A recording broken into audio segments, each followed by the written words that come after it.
Ayan, isang maganda at pinagpalang umaga po sa ating lahat. So sigurado na kayo na yan na yung komportableng pwesto nyo. So yun, sige, umanap na ng komportableng pwesto at ihanda ang ating mga puso at isip sa pakikinig ng salita ng Diyos. So yun, bago tayo mag-umpisa, tayo muna ay sumaglit manalangin. Sige, panalangin tayo saglit. Lord God, maraming salamat po sa umagang ito.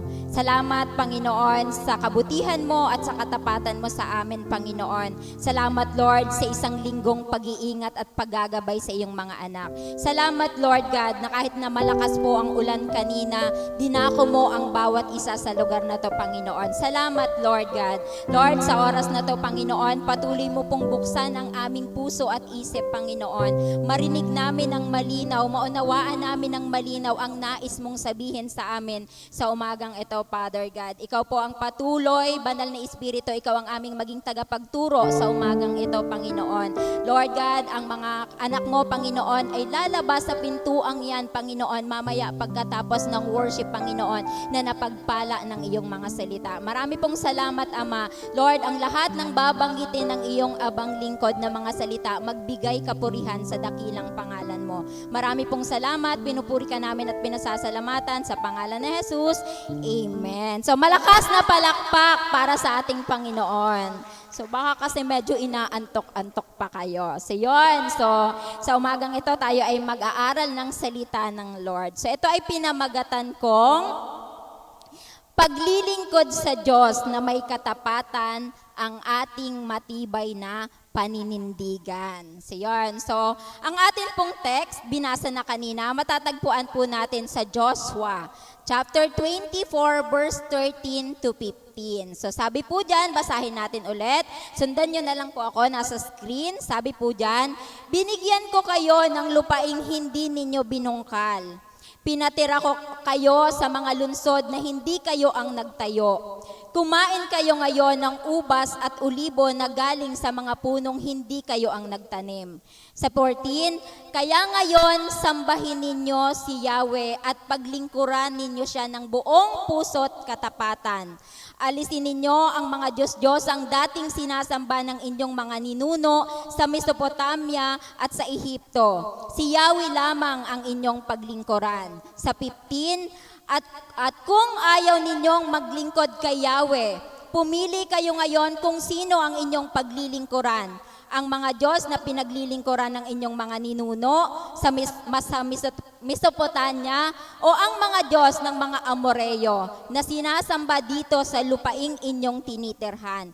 Ngunit para sa akin at sa aking sambayanan, kay Yahweh kami maglilingkod. Amen. So, ayan po, context lang ng konti. Ito po ay sa 24 ng Joshua. Huling speech po ito ni Joshua sa harap ng buong bayang Israel. Kasi po magtatapos na ang kanyang pamumuno sa mga ito. So, yung speech na to ni Joshua medyo madamdamin. Siyon. Sabi po sa 14, balikan natin yung 14. Sabi diyan, kaya't ngayon, sambahin ninyo si Yahweh at paglingkuran ninyo siya ng buong puso't katapatan.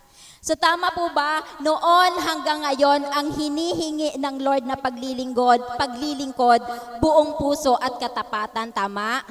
Diba? Hanggang ngayon, diba noon, diba sa Old Testament, yun yung sinabi ni Joshua, paglingkuran ninyo ang Panginoon ng buong puso at katapatan. Hanggang ngayon po sa atin, kahit po tayo ay under grace, diba? Kahit po tayo ay nasa new covenant na, yan pa rin po ang require ni God na paglilingkod.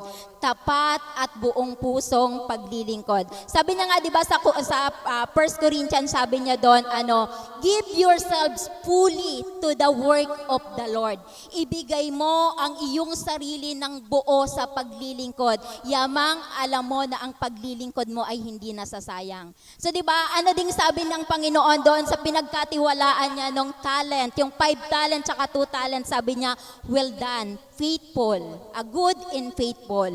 So ibig sabihin, hanggang ngayon, ang nire-require ni God or ang nais ni God na paglilingkod sa Kanya, yung paglilingkod na buong puso at katapatan na paglilingkod. So ang tanong ngayon is, paano natin mapaglilingkuran ang Diyos ng buong puso at katapatan. Kasi yun yung nais ng Lord na paglilingkod. So paano natin yun gagawin? 'Di ba? Paano natin gagawin na mapaglingkuran ang Diyos ng buong puso at katapatan? Bless tayo sa panahon natin ngayon kasi 'di ba?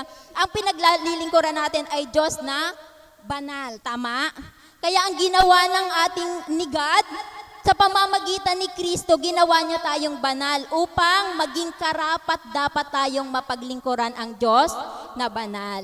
So pero kahit pinaging karapat dapat na tayo ng Panginoon na siya ay paglingkuran, hinihingi pa rin sa atin niya na paglingkuran natin siya ng buong puso at katapatan. So paano nga ba natin yon gagawin? So meron po akong 3 points na nakita diyan sa Joshua 24:13 to 13 to 15. So, paano na paglilingkuran ang Diyos ng buong puso at katapatan? So, number 1, kilalanin ng lubos ang Diyos na pinaglilingkuran. Tama? Mapaglilingkuran mo lang ang Diyos kapag ito ay lubos mong kilala. Ganon din, 'di ba, sa ating mga tao? 'Di ba? Kailangan yung taong nakakasama mo, lubos mong kilala, tama ba? So yun, kailangan kilalanin mo ng lubos ang Diyos na pinaglilingkuran. So yun, alamin mo kung sino siya, kung gaano siya kabuti, kung gaano kalalim, kalawak ang pag-ibig niya sa iyo, at kung gaano kasagana ng kanyang biyaya. Dapat alam natin yun. Kasi kapag hindi natin yun alam, kasi yung pagkaalam sa kung sino si God, kung gaano siya kabuti, yun kasi yung magtutulak sa atin para maglingkod tayo ng tapat sa Kanya. So napakahalaga na kilala mo ng lubos ang Diyos na pinaglilingkuran mo. So yun, kaya ito po, bago inutos ni Joshua sa mga Israelita na sila ay maglingkod ng buong puso at tapat sa Diyos, at bago ni Joshua challenge or hinamon ang mga Israelita na pumili ng Diyos na paglilingkuran, pinaalala muna ni Joshua sa mga Israelita ang lahat ng kabutihang ginawa sa kanila ng ating Panginoon. So yun, puntahan natin yung 13. Joshua 24:13, yan yung binasa natin kanina. Sabi dyan, so tingnan ang screen, sabi po dyan, binigyan ko kayo ng lupaing hindi ninyo binungkal. Pinatira ko kayo sa mga lungsod na hindi kayo ang nagtayo. Kumain kayo ngayon ng ubas at ulibo na galing sa mga punong hindi kayo ang nagtanim. So yun. So pagtitingnan po natin yung verse na yan, anong ipinapahayag niyan? Pagtitingnan natin ang verse na yan, anong ipinapahayag niyan patungkol sa Diyos? Kabutihan? Imaginin mo, 'di ba, sabi diyan, binigyan ko kayo ng lupang hindi ninyo binungkal. Kasi ito yung, 'di ba, ito yung lupaing ipinamana ng Diyos sa bayang Israel. Mula sa Ehipto, 'di ba, nung ilabas ng Diyos ang Israel sa Ehipto, alipin sila doon dinala sila ng Panginoon sa lupaing yan, 'di ba? Lupaing hindi ninyo binungkal. Pinatira ko kayo sa lungsod na hindi kayo ang nagtayo, 'di ba? Hindi sila dinala ng Diyos doon sa lupaing gubat pa. O sige, sakahin nyo yan, paunlarin nyo yan para maging lungsod yan. Hindi, 'di ba? Dinalan sila ng Diyos doon sa lupaing ready ng tirahan, 'di ba? Sabi, pinatira ko kayo sa mga lungsod na hindi kayo ang nagtayo. Kumain kayo ngayon ng ubas at ulibo na galing sa mga punong hindi kayo ang nagtanim. Wow! Anong pinapakita? Kabutihan ng Diyos. Anong pinapakita? Grasya ng Diyos. 'Di ba? Yung hindi nila pinaghirapan, ibinigay ng Lord. Hindi sila ni Lord binigyan ng lupang, o sige, bungkalin nyo, sakahin nyo, magtanim kayo, tsaka kayo makakakain. Pagdala niya sa mga Israelita sa lupang ipinangako niya, sagana na. 'Di ba? Maayos na yung lungsod, sagana na sa pagkain, kakain na lang sila. Ganon kabuti. Ipinaalala ni Joshua sa mga Israelita ang lahat ng kabutihan ng Lord, inisa-isa niya yon. Bakit? Sapagkat alam ni Joshua na yun ang magtutulak sa mga Israelita para paglingkuran nila ng tapat at buong puso ang Diyos. Yun po ang nagtutulak sa atin, yung malaman natin kung gaano kabuti ang Diyos na ating pinaglilingkuran. So sabi po dyan, next slides please, sabi dyan, ang nalalaman nating kabutihan ng Diyos ang siyang nagtutulak sa atin na paglingkuran ang Diyos ng buong puso at katapatan. Totoo po yun. Kaya lang marami sa atin, hindi natin alam masyado kung gaano kabuti ang Diyos sa atin. 'Di ba? Yung kaligtasang tinanggap natin, hindi lang 'yun, 'di ba? Hindi nung ibigay ng Diyos si Kristo, hindi lang kaligtasan ang binigay. Sabi nga kanina, 'di ba? Binigyan tayo ng buhay na ganap at kasiya-siya. 'Di ba? 'Yun yung binigay sa atin ng Diyos. Kaya ang nalalaman nating kabutihan ng Diyos ang nagtutulak sa atin na paglingkuran ang Diyos ng buong puso at katapatan. Dapat yung kabutihan ng Diyos, alam mo yan at personal mong nararanasan. Kasi yan yung magtutulak sa iyo para paglingkuran mo siya ng buong puso. Kasi kung hindi mo yan alam, kung hindi mo alam kung gaano kabuti ang Panginoon at kung hindi mo yan nararanasan sa buhay mo, hindi mo talaga siya mapaglilingkuran ng buong puso. 'Di ba? Lagi mo lang siyang maiisang tabi. Kasi hindi mo maramdaman yung kabutihan niya eh. Pero kapag alam ng isip mo kung gaano kabuti ang Panginoon at nararanasan mo yon sa bawat araw, iyan ang magtutulak sa iyo na paglingkuran siya ng buong puso at katapatan. Nung panahon po nila, yung Bible hindi pa fully version. Ang meron pa lang yung mga tao nung time ni Joshua, yung five first book, yung sinulat ni Moses, yun pa lang yung meron sila. Kaya ginawa ni Joshua, inisa-isa niya mula doon kay Abraham, inisa-isa niya. Pag binasa po natin yung context ng 24, mula sa 1 hanggang sa 13, 14, lahat po yun pag-iisa-isa ni Joshua ng kabutihan ng Diyos sa bayang Israel. Bago niya sinabing paglingkuran nyo ang Panginoon ng buong puso at katapatan, inisa-isa niya muna lahat ng kabutihan ng Diyos sa kanila.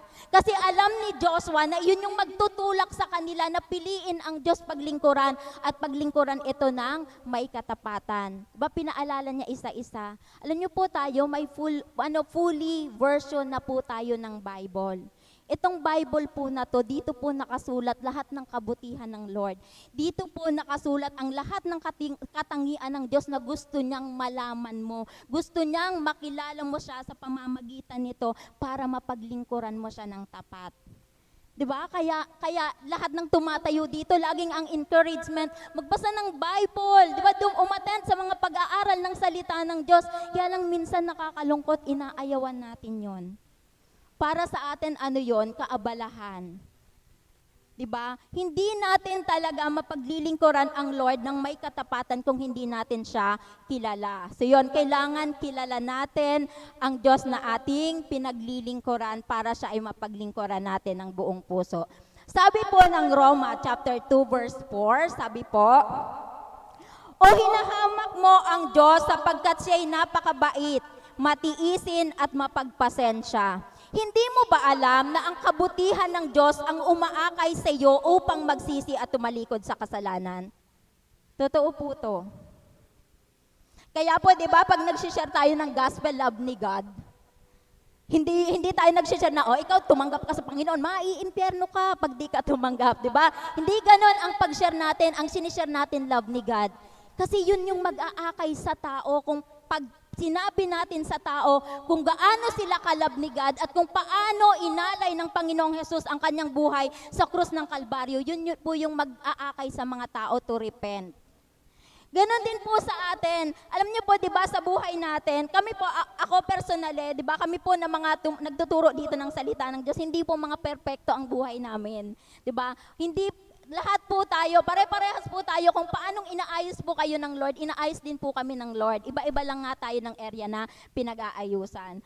Pag nadi-discourage din po kami, 'di ba? May mga time din na gano'n, nagkakamali pa rin po kami, may mga gano'n, pumapalpak pa rin po kami sa buhay. So 'yon, 'di ba? Ako, pag nadi-discourage ako, 'di ba? Minsan pag nadi-discourage tayo, affected yung paglilingkod natin, 'di ba? Kasi pag nadi-discourage tayo, parang hindi gano'n kasayang maglingkod.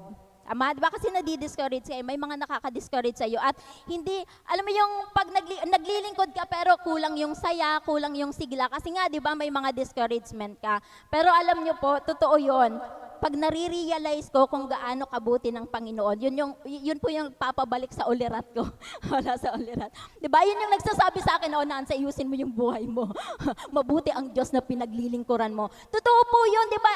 Alam mo yung sa isang linggo, alam mong pumalpak ka, alam mo sa isang linggo marami kang pagkukulang, alam mo sa isang linggo may mga pagkakamali ka, pero pag i-realize mo, sa isang linggo na yun, hindi tumigil ang kabutihan ng Diyos sa'yo. Nagigising ka pa rin sa umaga, di ba? Pinag-iingatan ka pa rin ng Lord. Andyan pa rin yung mga blessing, di ba, sa pamilya. Yun po, di ba, yun yung mga aalalahanin natin para bumalik tayo sa tamang ulirat natin at paglingkuran natin ng may katapatan ang Diyos. Di ba, ang kabutihan ng Diyos ang umaakay sa tao para magawa niya yung kalooban ng ating Panginoon. Ganon din po yung natatandaan niyo po yung alibughang anak. Tama, di ba? Yung alibughang anak, ang nagpabalik po talaga sa kanyang ama, di ba? Umalis siya, ginastos niya lahat ng yung mga mana niya. Tapos nung nagpapakain na siya ng mga hayop, nagtrabaho siya nakita niya yung mga baboy kumakain. Pero siya, wala siyang pagkain, nagugutom siya. Nagkaroon siya ng realization.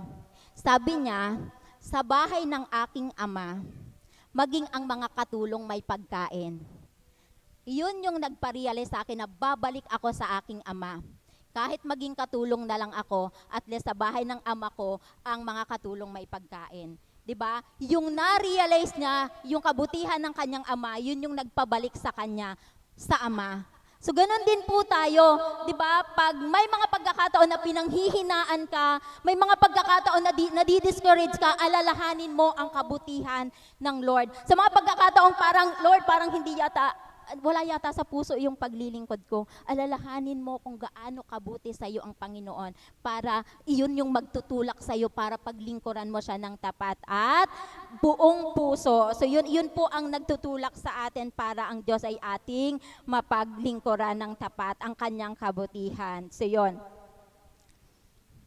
Kaya alam niyo po sa paglilingkod, may equation po yan. Ito po ang equation niyan. Ayan. So malaki ba? Ayan.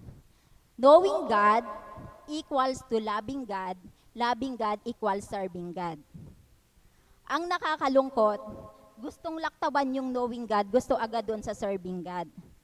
Tama?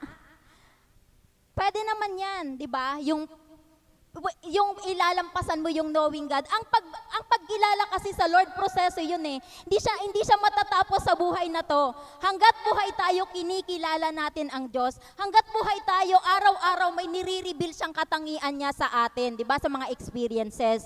Yun, di ba? Tapos sa kanyang salita, kailangan kasi alam mo ang salita niya, alam mo kung gaano siya kabuti. Kasi kung alam mo kung gaano siyang kabuti, nakikita mo yun sa buhay mo. Nakikita mo yun sa pang-araw-araw na, ang buti ng Lord, pinubay niya yung needs ko, ganon. So knowing God, marami gustong laktawan yan, iniisang tabi, gusto agad doon sa serving God. Di ba? Lalo kung may talent naman. Galing kumanta, galing sumayaw, galing tumugtog, galing magturo, 'di ba? Lalaktawan ang knowing God doon agad sa serving God. Pwede naman pero magkakaproblema ka. Serving God without knowing God and loving God is equals to pagod. Papagod ka diyan, di ka tatagal talaga kapag walang knowing God. Kasi pag walang knowing God, walang loving God Kailangan yung nagpo-push kasi sa atin to serve Him is yung love. So pero pag nilaktawan mo yung knowing God, pupunta agad doon sa serving God. Hindi ka pwedeng without knowing God, loving God. Mamahalin mo ba ang taong hindi mo kilala? Tanong, young people, mamahalin nyo ba ang taong hindi nyo kilala? Ngayon, Atinans, minamahal na ngayon pag hindi kilala, kahit sa Facebook lang, kahit sa video ko lang. Dito to ang pagmamahal yon. Mamahalin mo lang ang tao na totoo mong kilala. Diba? Diba may mga pagkakataon nga na kahit hindi mo masyadong gusto yung tao pag nakakasama mo yan at nakikilala mo, unti-unting minamahal mo siya kasi nakikita mo yung magaganda niyang katangian. Ganun din kay God. Hindi mo yan kayang mahalin na hindi mo siya kinikilala. Kaya nga itong church natin, nilagay na natin ang lahat ng pagkakataon para makilala mo si Lord sa pamamagitan ng pag-aaral ng salita ng Diyos. Kaya lang, madalas binabaliwala natin yon. Madalas binabaliwala natin yung mga pag-aaral ng salita ng Diyos. Kaya nahihirapan tayo doon sa paglilingkod ng buong puso at katapatan. Kapag hindi mo kinilala si Lord at pumunta ka agad sa serving God, magkakaproblema ka sa commitment. Ayan yung sinasabi ni Sister Tin na option lang sa'yo si Lord. Sige, pag di ako busy, maglilingkod ako sa Lord. Pero pag busy ako, sige Lord, sa tabi ka muna. Diba? Kasi walang love. Hindi mo kasi siya kinilala. So kaya ang lagi naming encouragement, magbigay ka ng oras na kilalanin mo yung Diyos na pinaglilingkuran mo para mayroong love. Kasi habang nakikilala mo siya, mas mamahalin mo siya kasi ang Diyos, walang katangian na hindi ka mahal-mahal. Lahat ng katangian ng Diyos ka mahal-mahal. Ang gusto lang ng Lord, kilalanin mo siya para malaman mo kung gaano kanya kamahal, kung gaano siya kabuti sa bawat isa sa atin. Kasi yun yung magtutulak sa atin para paglingkuran siya ng buong puso at katapatan. So knowing God is equal to loving God. Pag kinilala mo siya, ang pagmamahal kusa. At kapag mahal mo ang Diyos, ang paglilingkod kusa din yan. Gusto mo talagang maglingkod kasi yung paglilingkuran mo, mahal mo. Kasi kilala mo kung gaano siya kabuti. Kaya, 'di ba, blessed tayo dito sa church na 'to kasi 'di ba lahat na ng pagkakataon para tayo makilala natin si Lord, ibinigay na sa atin. Meron tayong life group, 'di ba? Meron tayong midweek, may word din doon, may devotion kayo kapag kapag Saturday, meron na ngayong youth discipleship. Tayo na lang talaga yung magde-decide. Tayo na lang yun. Wala na yun sa bawat isa sa amin. Kapag kayo po ay umaattend dito at hindi po kayo lumago sa salita ng Diyos, hindi na po kasalanan ng leadership. Kasi lahat po ng pagkakataon na kayo ay maturuan ng salita ng Diyos para lumago kayo sa salita ng Diyos at nang sa ganun, magkaroon kayo ng nag-uumapoy na pagmamahal sa Diyos at nang sa ganun, kusa nyo siyang paglingkuran. Nasa church po natin yung mga pagkakataong yon. Kayo na lang po yung pipili or kayo na lang po yung magde-decide. So, kaya wag po nating sisisihin ang mga pastor. Umaattend ako dyan sa CEC, wala akong natututunan dyan. Ang tanong, umaattend ka ba sa mga pag-aaral ng salita ng Diyos? Yun di ba? Minsan sa church isisisi, di ako lumago doon. Bakit ka hindi lumago doon? Kasi nasa iyo din yon. So yon, kasi lahat ng pagkakataon na makilala ang Panginoon sa pamamagitan ng kanyang salita, ibinibigay ng church na ito. So yon, kaya ayan, so wag po nating i-bypass yung knowing God. Kasi kung hindi mo kikilalanin ang Diyos, hindi mo siya mamahalin, at kung hindi mo siya mamahalin, hindi mo siya mapaglilingkuran ng buong puso at katapatan. So yon.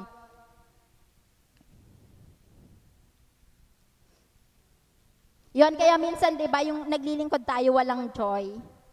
Ang hirap po kaya maglingkod na walang joy. Nararanasan ko po yun pag nadi-discourage ako. Di ko talaga kakayanin yung kailangan i-encourage ko yung sarili ko kasi pag walang joy, ang hirap, nakakapagod, ang bigat dalhin ng sarili mo papunta sa gawain ng Lord. 'Di ba? May mga ganon, kaya pag may mga ganon po akong pagkakataon, talagang nire-remind ko sa sarili ko kung gaano kabuti sa akin ang Panginoon para magising ako sa katotohanang mabuti ang Lord na pinaglilingkuran natin. So yun. Kaya napaka-importante po nun. So yon, ang paglilingkod lang na mula sa pag-ibig ang maglilingkod na may katapatan, totoo po. Hindi mo mapaglilingkuran ang Diyos kapag wala kang pag-ibig sa Kanya. So at hindi mo mamahalin ang Diyos kapag hindi mo siya kilala. First step, kilalanin muna natin ang Panginoon. Hindi siya nagtatapos doon sa tinanggap mo na siya. Hindi siya nagtatapos sa kung ano nang alam natin ngayon sa Panginoon. Kasi araw-araw may ipinapakilala sa iyo ang Panginoon patungkol sa Kanya. So yun, patuloy nating kilalanin ang Lord na ating pinaglilingkuran. Sa pangalawa, paano paglilingkuran ang Diyos ng buong puso at katapatan? Sa pangalawa, talikuran at iwan ang mga Diyos-Diyosan. So yun, sabi po ng 24 sa pinag-aaralan natin sa 14, sabi po doon, kaya ngayon sambahin ninyo si Yahweh at paglingkuran ninyo siya ng buong puso at katapatan. Alisin ninyo ang mga Diyos-Diyosang dating sinasamba ng inyong mga ninuno sa Mesopotamia at sa Ehipto. Si Yahweh lamang ang inyong paglingkuran. So, Alam ko naman, lahat tayo dito na kay Kristo na, tama? So alam ko naman, lahat tayo na kay Kristo na at si Kristo ay nasa atin. So wala na sa atin ditong sumasamba sa Diyos-Diyosan. Sa panahon kasi ni Joshua, literal yan, Diyos-Diyosan talaga yung tinutukoy niya dyan na, na alisin, di ba? Talikuran, siyon. Pero alam niyo po, sa panahon natin ngayon, may mga Diyos-Diyosan din po tayo. Ano yung mga nagiging Diyos-Diyosan ng mga Kristiyano sa panahon ngayon? Ito yung mga bagay na pinapahalagahan mo ng higit sa Diyos. Ito yung mga bagay na hindi mo di ba, may gawain pero hindi mo maisantabi. Di ba? Uma-absent ka sa mga gawain, sa mga pag-aaral ng salita ng Diyos kasi ito hindi mo maisantabi. So ano-ano yon, di ba? Pwede yang pera. Pwede yang gawaing bahay. Di ba tama ba? Sa bahay hindi na uubusan ng gawain. Sino nagsasabi ditong wala nang gagawin sa bahay? Alam mo, hindi ka nagsimba ngayon kasi ang daming gagawin sa bahay. Sa susunod na linggo, gano'n na naman yan. Marami pa rin niyang gagawin. So yun, di ba? Pwede yung mga bagay na pinapahalagahan mo ng higit sa Diyos, yun yung minsan nagiging Diyos-Diyosan natin. Wala na nga tayong mga batong sinasamba ngayon, pero marami tayong mga pinapahalagahan ng higit sa Diyos sa panahon natin ngayon.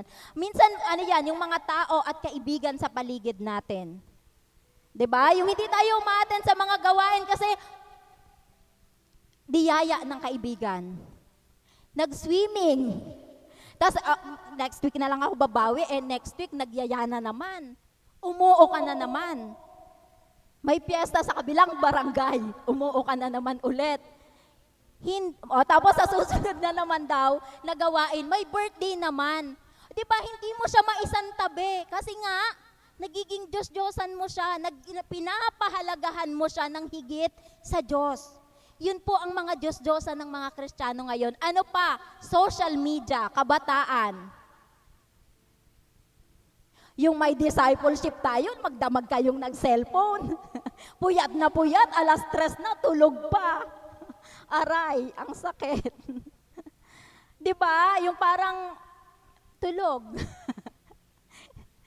Di ba? Imagine natin yung napakabuting Diyos, pinagpapalit natin doon sa mga bagay na ng mundong ito.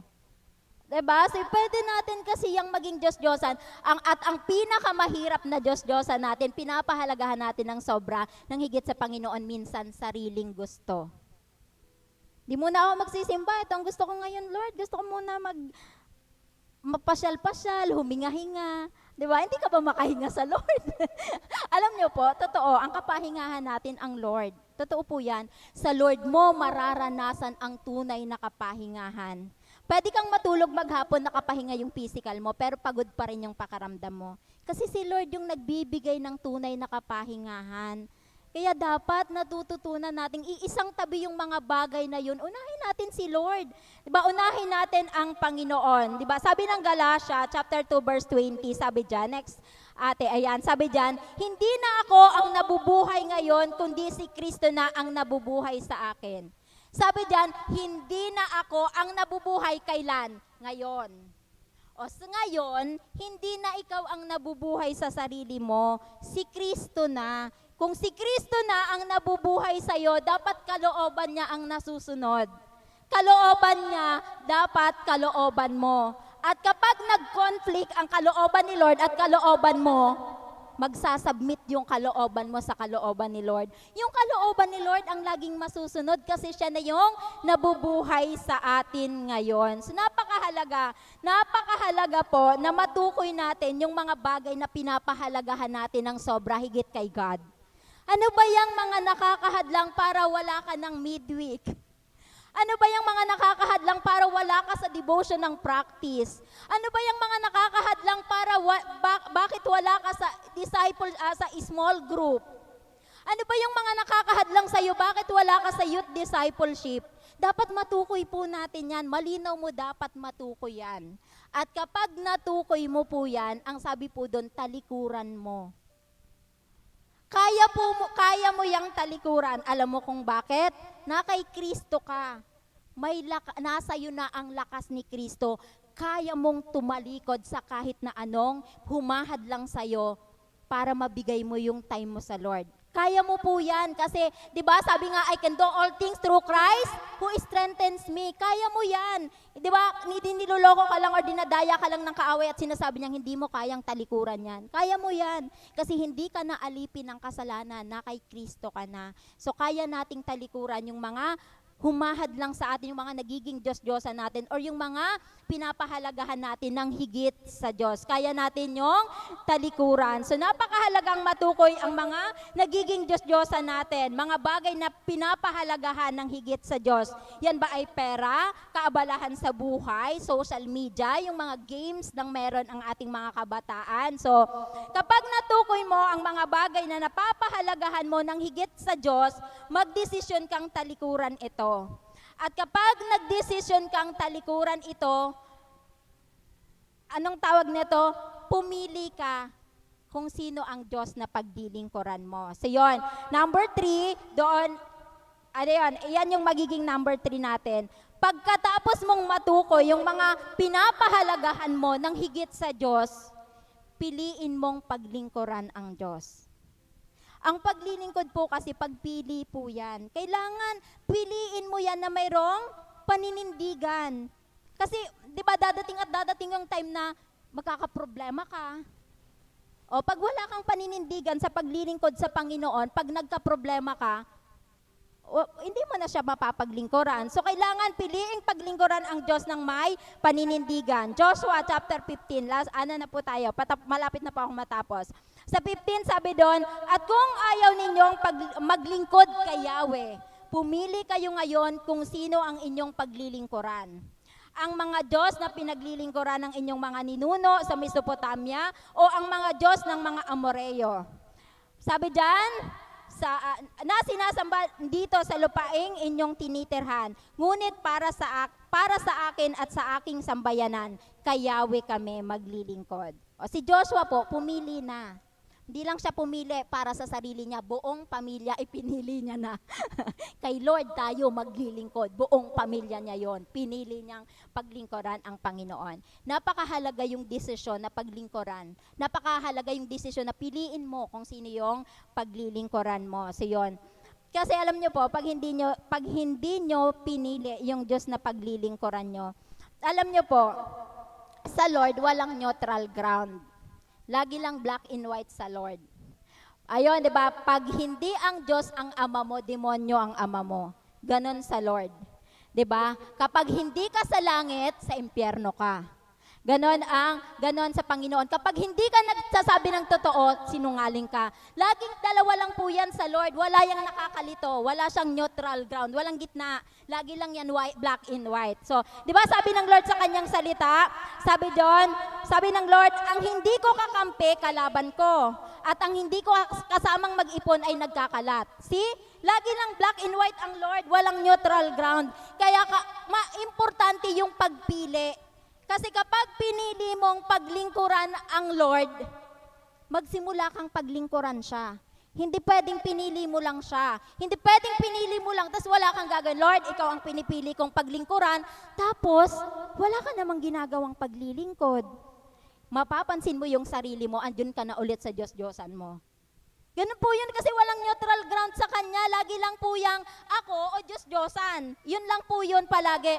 Kapag pinili mo ang Diyos na paglingkuran, tayuan mo yan at paglingkuran mo talaga siya, mag-umpisa kang maglingkod sa Kanya.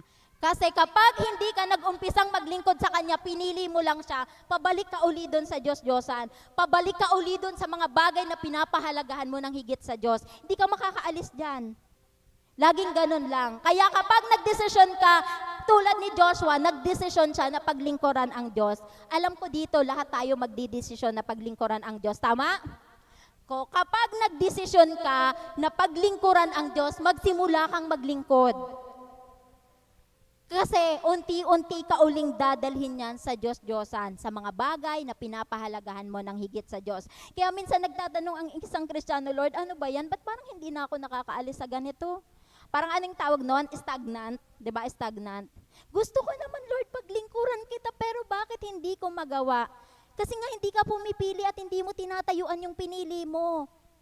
Kung pinili mong paglingkuran ang Panginoon, magsimula kang paglingkuran ang Panginoon. Alam niyo po ang pinaka-effective na talikuran yung maling ginagawa? Alam niyo ba kung ano? Pag gusto mong talikuran yung mga maling ginagawa mo, magsimula kang gumawa ng tama.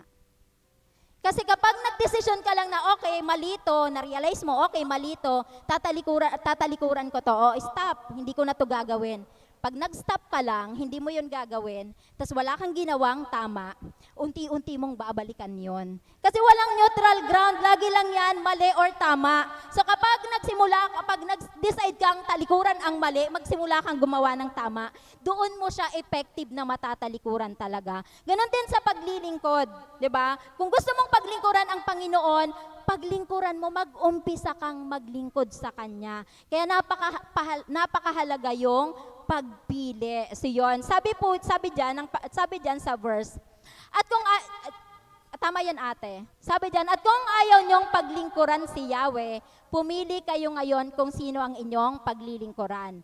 Ang mga Diyos na pinaglilingkuran ng inyong mga ninuno sa Mesopotamia o ang mga Diyos ng mga Amoreo. Tanong, diyan sa verse, ilang Diyos ang tinutukoy diyan? Ilang pagpipili ang Diyos ang tinutukoy diyan na paglilingkuran natin? Ilan? Yes, dalawa lang yan. Kahit may pagpipilian doon sa dalawang Diyos-Diyosan pa din yon. Dalawa lang yan, dalawa lang ang paglilingkuran natin sa mundong ito, totoong Diyos at yung Diyos-Diyosan. Kapag hindi ka naglilingkod sa totoong Diyos, sigurado yon naglilingkod ka sa Diyos-Diyosan. Hindi yan bato ha, yan yung mga bagay na pinapahalagan mo higit sa Diyos. Doon ka naglilingkod kung hindi mo pinaglilingkuran ang Diyos. Kasi sabi nga natin sa Lord, laging black and white lang yan. Kung hindi ang Lord ang pinaglilingkuran mo, ang pinaglilingkuran mo yung mga bagay na pinapahalagahan mo ng higit sa Panginoon. So yon, kaya sabi po dyan, next verse, last verse na po ba yan? So sabi dyan, Matthew 6:24 sabi, walang aliping makakapaglingkod ng sabay sa dalawang Panginoon, sapagkat kapupuutan niya ang isa at iibigin ang ikalawa. Paglilingkuran ng tapat ang isa at hahamakin ang ikalawa. Hindi kayo maaaring maglingkod ng sabay sa Diyos at sa kayamanan. So Diyos-Diyosan lang yan at ang Diyos, 'di ba? Ang pagpipilian. So hindi ka pwedeng dalawa. Etong mga bagay na to, Lord, na napapahalagahan ko, bibitawan ko to ng konti, tapos maglilingkod ako sa iyo ng konti. So bukas makalawa, mayroon ka ng mihigit na pinapahalagahan. Pwedeng si Lord yan, or yung mga bagay na pinapahalagahan natin. Kaya napakahalaga po yung pagpili, yung paninindigan sa ating pinili. So yon, kailangan kapag pinili mo ang Lord, magsimula kang paglingkuran ang Panginoon. May kilala po akong tao, Kristiyano po siya. Tapos, nung nandito po siya sa Pilipinas, di siya masyadong nagsisimba-simba lang, pero totoong nakakilala po talaga siya sa Lord nung siya ay nasa ibang bansa. So, nung nasa ibang bansa po siya, di ba gano'n naman, pag nasa ibang bansa, talagang makikilala mo ang Lord kasi wala kang kakampi doon, si Lord lang talaga ang pwede mong kapitan. So, totoo siyang nakakilala sa Lord nung nasa Korea siya, nasa Korea po yata siya nung nagpunta. So, yung mga lola niya po, tsaka yung mga tita niya, Kristiyano, pagbalik nga po ng Pilipinas, mga ilang linggo, nagsisimba pa naman siya. Pero nung nabalitaan ng mga kaibigan niya, yung mga barkada niya na siya ay nandito na sa Pilipinas, so pinuntahan siya ng mga barkada niya kasi marami siyang barkada. Ayan, nung pinuntahan siya ng mga barkada niya, nagsimula uli siyang uminom. So nag-iinom, tapos pag umiinom pa siya, ginagawa niya, pag lasing siya, inaaway niya yung mga tito niya, lola niya, ganyan. Ganon po, matagal siyang ganon. Pero naging Kristiyano na po siya ha. Tapos dumating yung time na siguro na-realize niya rin, pina-realize sa kanya ng Panginoon, nag-stop po siya. Sabi niya, sabi niya sa lola niya, pag hinahanap ako ng mga kaibigan ko, wag niyo nang papapasukin ha. Kumbaga, nag-stop na siya na makipagkita sa mga kaibigan niya para hindi na siya ma-influence uminom. So, nung pong nag-start siya na sabi niyang hindi na siya makikipagkita sa mga kaibigan niya, alam niyo po ginawa niya, nag-umpisa siyang magsimba. Hindi lang siya nagkulong sa bahay, nag-umpisa siyang magsimba. So, nung mag-umpisa po siyang pumunta sa gawain ng Panginoon, pumupunta pa rin yung mga kaibigan niya doon, pero tinatanggihan niya na at tuloy-tuloy po siyang nagpupunta sa simbahan. Hanggang ngayon po, hindi na siya pinupuntahan ng mga kaibigan niya. Yun po yung sinasabi ko, pag nag-stop ka, gawin yung mali, gumawa ka ng tama, start ka gumawa ng matuwid. 'Di ba? ayaw niya na dun sa mga kaibigan niya, na-realize niya na, di, tatalikuran ko to, pupunta ako sa Lord. 'Di ba? Ganun lang po yun. Kaya sa pagpili, kailangan may tatalikuran ka. Sabi nga ng verse natin, sabi diyan, walang aliping nakakapaglingkod ng sabay sa dalawang Panginoon sapagkat kakapuutan niya ang isa, iibigan niya ang isa. O di ba yung mga maling tinalikuran natin, kapuutan natin yon. Ang ibigin natin ay ang Panginoon na ating pinili. So yun, kaya napakahalaga po ng pagpili kung sino ang ating paglilingkuran. Sige, silipin natin ang ating mga naaral. Sabi po diyan, paano next atin na? Wala na ba? Ayan. Sabi diyan, nakikita niyo po ba? Basahin po natin, paano paglilingkuran ang Diyos ng buong puso at katapatan? Number 1. Number 2.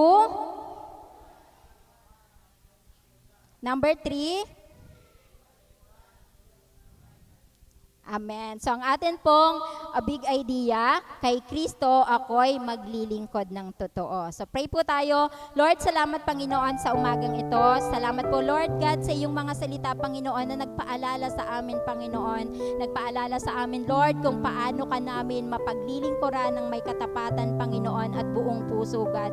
Thank you Lord. Totoo po na ikaw naman talaga ay Diyos na karapat dapat paglingkuran ng buong puso at katapatan Panginoon. At salamat na nakakapaglingkod kami sa iyo, Panginoon. Ikaw ay banal, na nakakapaglingkod kami sa iyo, Panginoon, dahil pinaging banal mo kami, Panginoon. Salamat, Lord God. Dalangin ko po na ang mga salitang ito, Panginoon, ay tumimo sa isip at sa puso ng bawat isa sa amin, Panginoon. Magpabago ito ng mga pananaw namin sa buhay, magpabago ng aming kaisipan, damdamin at kalooban upang patuloy po naming malakaran ang nais mo. Marami pong salamat. In Jesus' name, Amen.